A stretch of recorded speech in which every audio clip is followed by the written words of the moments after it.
ایک دفعہ کا ذکر ہے کہ ایک چڑیا جنگل میں سیر کر رہی تھی کہ اچانک اسے کوے کو دیکھا۔ کوے نے پودا خراب کر دیا تھا۔ چڑیا نے کوے سے کہا یہ تم نے کیا کیا ہے؟ تو کوے نے کہا کہ مجھے پودوں کو خراب کرنا بہت اچھا لگتا ہے اور میں یہی کروں گا۔ چڑیا نے اسے ڈانٹا اور کہا کہ سب سے تو امپورٹنٹ ہوتے ہیں ہمارے لیے، اور وہ وہاں سے چلا گیا۔ چڑیا آئی اور اس نے اس کو دیکھا اور مایوسی سے گھر چلی گئی۔ گھر جا کر اس نے اپنی ماں کو سارا ماجرا بتایا۔ اس کی ماں نے کہا کہ کیا تم نے اسے پانی دیا؟ تو وہ کہتی نہیں، اس کو دینا تو میں بھول ہی گئی۔ چڑیا کی ماں نے کہا کہ کوئی بات نہیں، تم کل چلی جانا اور اس کو پانی دے دینا۔ اگلے دن وہ وہاں گئی اور اس کو پانی دیا۔ پودا بہت ہی اچھا ہو گیا۔ وہ ہر روز اسے پانی دیتی تھی اور وہ آہستہ آہستہ بڑا ہو رہا تھا۔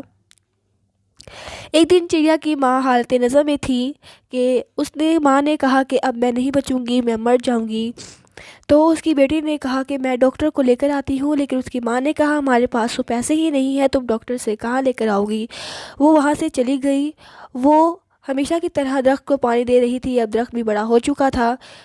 اس نے پانی دے رہی تھی کہ اچانک سے وہ بہت پریشان تھی کہ اب وہ کیا کرے۔ اسی سوچ میں تھی کہ اچانک سے اس نے دیکھا کہ بہت زیادہ پیسے ہیں درخت پر۔ اس نے وہ سارے پیسے لیے، درخت کا شکریہ ادا کیا اور وہ وہاں سے چلی گئی۔ اس نے اپنی ماں کا علاج کروایا۔ اس کی ماں ٹھیک ہو گئی، بالکل تندرست ہو گئی۔ اس کی ماں نے پوچھا کہ تمہارے پاس اتنے پیسے کہاں سے آئے؟ تو اس نے کہا کہ جس درخت کی میں خدمت کرتی تھی اور آج اس نے ہماری خدمت